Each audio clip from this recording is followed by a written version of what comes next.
Hey there, what is going on? It is Rob from Crypto Bobby, and today I want to walk you through an ICO review. And this one, Enjin Coin, is something that I think is a really interesting concept and could potentially have a lot of opportunity within the digital gaming space. I'm looking forward to kind of walking through this ICO with you. Now, this is my second ICO review. The first one I did, Black Moon Crypto, was really well received by a lot of the audience. So, thanks everybody for your comments on that, your thoughts on Black Moon Crypto.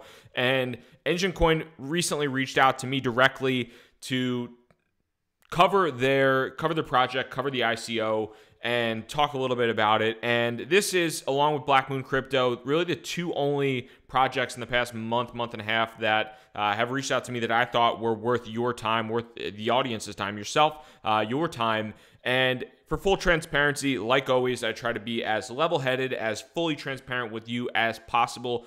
This is a sponsored video, and when I do say that as well, when I talk a little bit about basically a sponsored video, these are all my opinions. They're not influenced at all by Enjin Coin or by Enjin at all. So just being as fully transparent with you as possible. And to that point as well, when one of these companies like Enjin, like Black Moon Crypto, reaches out, if it comes to sponsorship in any specific forms, the only time I'm actually interested in sponsorship for me personally too is if I'm confident enough in the project to actually accept their new token or the new cryptocurrency as a form of sponsorship. So kind of putting my money where my mouth is, because if these cryptocurrencies aren't successful, then my sponsorship is basically for free. So just wanted to be fully transparent there. So going into the actual ICO review itself, Enjin Coin is an interesting concept, and one of the types of ICOs that I think really meets a lot of what I'm thinking about from a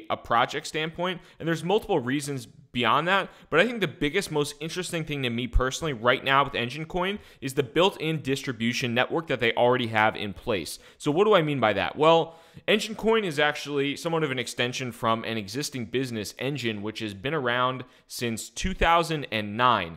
And really what Enjin is, the kind of core business there, is it is a community building, basically a community building tool, software, website hosting company for gaming. So if you see here, if I click on I need a site for whether somebody's looking for a Minecraft server, building a guild website with forums, if they're looking to create a website for their esports team or a fan site for any games, you can do that. And there's a really easy way to do that with Enjin. And then you can even see from a pricing perspective kind of how it works. They have a free version, they have a monthly or a more advanced monthly version, and an ultimate version. So what does that all mean, and why do I think that's important as you continue to look forward? So they have numerous people right now that are utilizing their platform.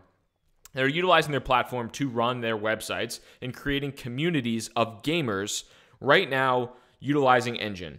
So you're probably thinking like, okay, what does that mean? Does it really basically mean anything at all for me in regards to Enjin Coin? And I think it does. And there's a number of reasons beyond that. So Enjin Coin has 18 million gamers that are utilizing and have some type of involvement within the Enjin Coin platform itself, or they essentially have access to. So they have basically reached to really 18 million gamers. And the Enjin Coin itself is, again, an interesting concept. And really what it is it's going to be kind of a customizable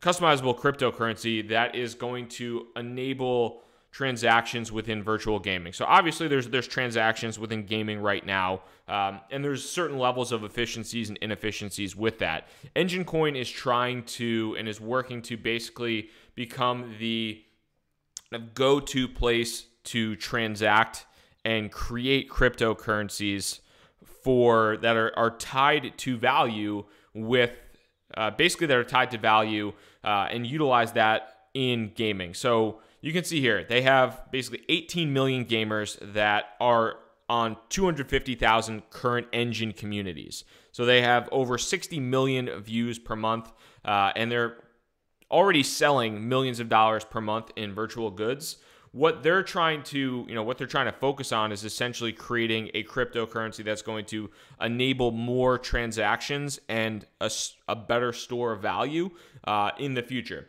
And the big thing that I think is really interesting for me, at least with this project, again, is the distribution that they already have in place. So when you're looking at this, a lot of cryptocurrencies out there, a lot of these recently ICO'd coins, whatever it is, they have these grand ideas, they have these grand visions, but how do they get that project out? Like, how do they actually do this sales and marketing? Or basically, how do they get people utilizing their cryptocurrency?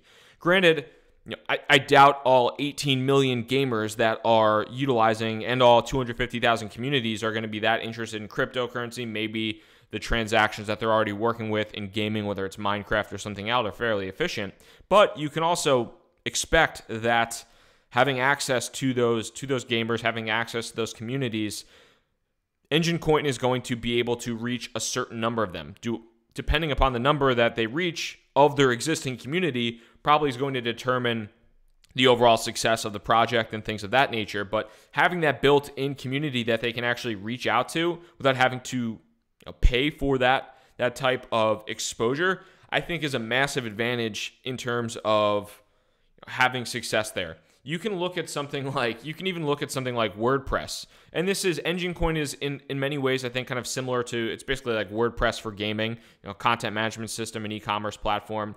WordPress basically started off as, granted, WordPress really doesn't have much to do with cryptocurrency, but WordPress has started off, as a free open source tool, as a free basically website, and they've acquired different small components here, different plugins here, and they've had these upsells and upsells. I think in a lot of ways with Enjin Coin, having the access to these people is really, really massive, and is going to be a solid opportunity for the team to execute on if they can execute. Obviously, there's no guarantee, but with that much exposure, with 60 million views per month, if they can gain that exposure, if they can gain some level and some modicum of exposure, even if it's 2 million views or 5 million views out of that, that's a massive advantage for sure.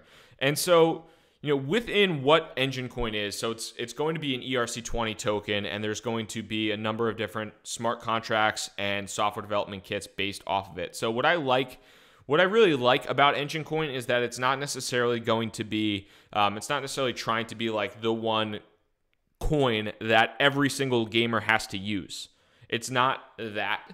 It's going to be a source of value that's tied to additional cryptocurrencies and additional gaming, basically additional kind of gaming currencies that and tokens that people can create with these SDKs. So, you're essentially going to have a decentralized platform where you can, create new virtual goods, whether it's something in Minecraft. If you're creating a good, you can manage that, and then that value is actually going to be tied back to the Enjin Coin. So it's not like every single person is going to be trading Enjin Coins on the planet. They're going to have value tied back to that, and they can create and manage and distribute those virtual goods based upon kind of the actual game itself. So I think it's more of like the platform and the SDK that has a lot of value, and that's interesting to me as well, rather than saying like, okay, this is going to be the gaming coin that everybody has to use. I don't necessarily think that's the most successful way to approach things, and I think obviously Enjin Coin understands that as well, where it's more giving these developers, giving these companies, these gaming companies,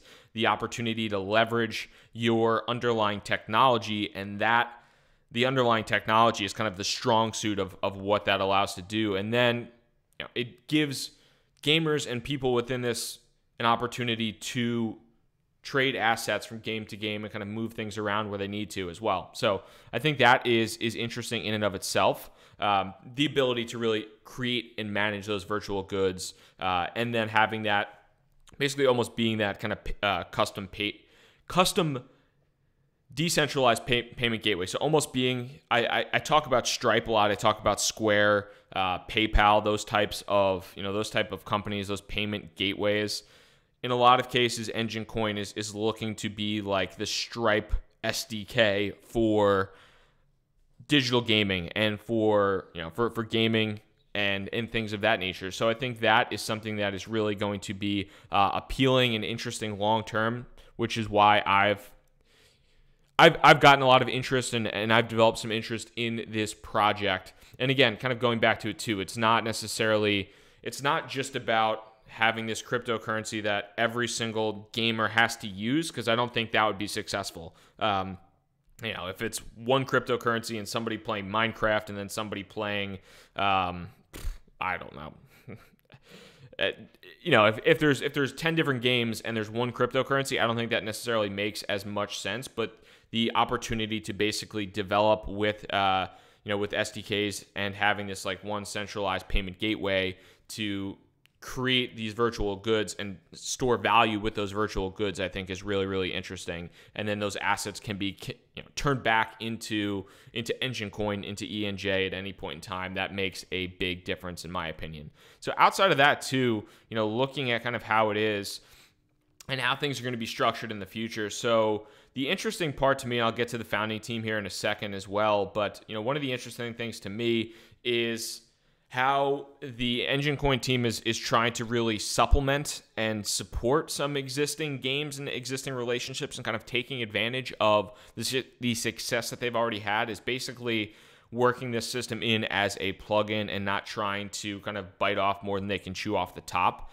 So I think that's going to be really important, is trying to gain a foothold in the areas where they're currently strong. And it looks like they have the potential and the opportunity to execute on that. So I'm interested in seeing how these things move forward. Now, outside of that too, from an overall founding team perspective, you can take a look at a lot behind kind of what's going on with these different folks. So the founder and CEO on LinkedIn here, you can take a look basically at everybody's profile, and I can link, you can see it in the crowd sale details there as well. But within the actual Enjin Coin, and the founder, he's been with Enjin since 2008. So he's been almost 10 years at this point in time. If you're looking at longevity, I think that's important, and that's a big deal. If you're looking at the CTO as well, he has been with Enjin Coin for a bit of time too. So, back since 2009, so almost 9 years. I mean, that's a good bit of longevity for a company that's in existence, which is, in my opinion, something that I like to see, having executive leadership that's been there before. And I think there really is a solid opportunity for these guys moving forward to build on the existing relationships that they have with gamers, the reach that they have. I think that's massive, and they do have a good opportunity to do so. Now, kind of getting into, I'll let you do your own due diligence on the founding team. I think that's always important to do that due diligence and make sure that you are examining everybody. Check out their LinkedIn, do a Google search, whatever you want to do. Do that full due diligence on your own there. But from a crowd sale perspective, so right now, as of today, it is September 10th. And with that being said, there is currently a pre-sale going on that is ending in 5 days. So from September 10th right now to September 15th, you have a couple more days to participate in that. With that being said, there are going to be 1 billion ENJ tokens, or Enjin Coins. And with that being said, 40% of them are being offered during the pre-sale. 40% are offered during the public sale ICO, and then 20% are going to be on reserve. And there are some bonuses as well in terms of the pre-sale. So, 5% bonus if it's over $1,000 investment, 15 if it's over $15,000. So that is, if I'm being completely, if I'm kind of being completely transparent, I don't always love to see the bonuses. I think if something has value, you don't necessarily need to put a sale tag on it. But I think a lot of ICOs do that. So, it is what it is. And if you're investing a good amount of money, then you're basically, if Enjin Coin can even stay at its ICO level, if you're investing a certain amount in, then you are going to be making kind of built-in profit, which is good. Certainly great. And then outside of that too, when we're looking at the public fundraising, you can kind of get an idea of a percentage-wise of what they're looking at. And on top of that, how much of the token itself is going to the team, to the advisors, to marketing and partnerships too. So when you are if we're looking at things from the pre-sale price, so just from a pre-sale price perspective, right now, they've already raised about $7 million. But with 1 billion tokens we're talking about a 3-cent valuation right now. That is a $30 million market cap, which is reasonable. It's not small, but I think it's reasonable considering the potential of the project as a whole. That's one thing that I think is always for me, what I want to see is having reasonable, basically a reasonable hard cap, reasonable allocation, and making sure that the company itself isn't kind of holding the majority of the cryptocurrency for themselves. And in this case, with how a lot of it's being structured, I believe I was doing a little bit more research, and the Enjin Coin team is actually holding, I think, 66% of the cryptocurrency itself is really going to, for the most part, going to the public. So that is a pretty strong percentage. For Civic, it was less. For Status, it was less. For a lot of these, cryptos out there that have done pretty well, Enjin Coin is providing more to the public than those. So that's a positive sign. But outside of that, too, looking at the actual development itself, kind of how this pre-sale has gone, how the crowd sale itself is going, and looking at things moving forward. So right now the pre-sale is still happening. They've raised about $7 million since August 21st, and that pre-sale is ending September 15th, and they're going to have the public crowd sale on October 3rd, with right now things being at around a $30 million market cap.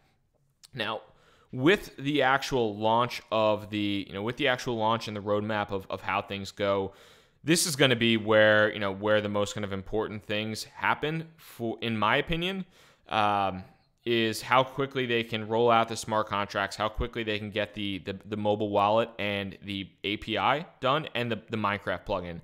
If they can roll out the Minecraft plugin pretty quickly, I think that gives a lot of opportunity for this crypto to have success long term in the space. If they can have success in Minecraft, because they have a really big built-in footprint there with Minecraft hosting and a lot of people in that community. So that's what I'm kind of keeping an eye on is how they can quickly move forward with that. Outside of that, I would encourage you to take a look at a couple different components of this ICO, namely the white paper. And I've talked about it before, but I would absolutely talk about, I'll talk about it again, really. If you are going to invest in any cryptocurrency ICO, if you're going to invest in an ICO, I would highly, highly, highly encourage you to read through the entire white paper. Make sure that you're comfortable with the project itself. Make sure that you have a good feel for what this is and why you're putting your money behind it, because ICOs are inherently risky propositions. This Enjin Coin could do very well. It could also not be as effective as their core business as Enjin is. So it's difficult to determine that, and there are obviously risks associated with that. So if you're going to take the risk, you want to be as educated as humanly possible. And I would recommend, one of the best ways to educate yourself on an ICO, and specifically this ICO, Enjin Coin, is by reading the white paper and understanding everything about the ICO itself and the company and the token. That's certainly one of the core components there that I would recommend you do. It's 34 pages. It's well put together. I think it goes into strong detail about why they believe this is going to be successful, why this platform, could have a strong opportunity for them, and why virtual goods on the blockchain are something that could be a really positive thing moving forward. Outside of that, too, with this ICO itself, like I said, I feel pretty positive on the potential of Enjin Coin, and the big thing for me is, quite frankly, the number of gamers and the overall relationship that they have, and we can take a look here. The number of basically the existing marketable gamers and potential utilizers of their token who are available right now. This is it's a utility token, and if they can execute on the utility of it and make it a more efficient process to create virtual goods and hold value to them with Enjin Coin, So if it's easy with this SDK, if it's easy with their APIs to basically create a new virtual good for Minecraft or for whatever game you might be playing, and then have it tied to the value of Enjin Coin so that it stores value and is traceable on the blockchain, then I think they have a strong value proposition moving forward. It's going to come down to them creating a product. It's going to come down to Enjin and Enjin Coin creating a product that is, or a basically the process with this token of being more efficient than buying something with US dollars or with whatever, basically with whatever fiat currency they're utilizing for the games, and making it a more efficient and better process. But if they can do that, I think they have the opportunity to they're basically uniquely positioned, like they said, to promote and establish this cryptocurrency because of the millions and millions of users that they have on their platform right now. So that's, I think, one of the huge value propositions to this ICO is that there's a built-in user base. If you're familiar with Kin by Kick, that is another ICO, and that is ICOing, I believe, at like a $1 billion, $1.2 billion valuation. And that is mostly off the fact that they have millions and millions of users for their mobile application. But that is, a crazy valuation. For this, I think it's much more reasonable. I think gamers in particular are uniquely suited and uniquely technologically savvy to, adopt cryptocurrencies if they're not adopted already, but adopt cryptocurrencies in the long run. So I remain pretty positive on this, and we'll see. Outside of that, guys, if you do have questions on this ICO, if you have thoughts about what's going on with Enjin Coin, or if you're interested in hearing more, like I said, I will link to the white paper in this. I'll link to the white paper below. I will link to the actual crowd sale section below and the company website as well. But as I've always said, and I'll say again, this is not specific financial advice. If you want to invest in an ICO, it's one of the more risky propositions. It certainly has good payoffs, or certainly has good potential payoffs. If the project can execute, it's going to come down to execution and gaining adoption for this system. I think Enjin Coin is in a good position to execute and to gain mass adoption for Enjin Coin. So I'm interested, and I'm going to continue to watch this develop, and I'm going to see kind of how this moves along. But if you do have questions, definitely let me know below. And if you have any other types of ICOs that you think I should be checking out, if there's anything else I should be looking at, please let me know. If you are new to this channel, my name is Rob from Crypto Bobby, and I do daily recorded YouTube videos on the markets as well as these ICO reviews to try to give you the most calm, level-headed, and just common sense approach to a lot of the craziness that happens in cryptocurrency. So I really do hope you enjoy. And again, hit the subscribe button if you are new here. I would really appreciate that. Thank you so much for your time today. I appreciate it. Rob from Crypto Bobby signing out. Have a good one. Peace.